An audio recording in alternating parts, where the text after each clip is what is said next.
কেউ নাই। আল্লাহ ছাড়া মাফ করার কেউ আছে?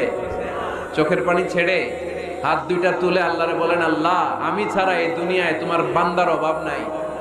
আল্লাহ আমি ছাড়া এই দুনিয়াতে তোমার গোলামের অভাব নাই, কিন্তু তুমি ছাড়া আমার আর কোনো রব না। তুমি ছাড়া আমার কথা শোনার, আমার ডাকে সাড়া দেওয়ার দ্বিতীয় আমার কেউ না। তুমি মাফ করতে পারো, তুমি ক্ষমা করতে পারো। সব গুনাহ আজকে স্বীকার গেলাম, আমি সবচেয়ে বড় গুনাহগার। এমন কোনো গুনাহ নাই আমি করি নাই। স্বীকার যান, অনুতপ্ত হন, চোখের পানি ছাড়েন। চোখের পানি ছাড়লে গুনাহ মাফ করে দেয় কে?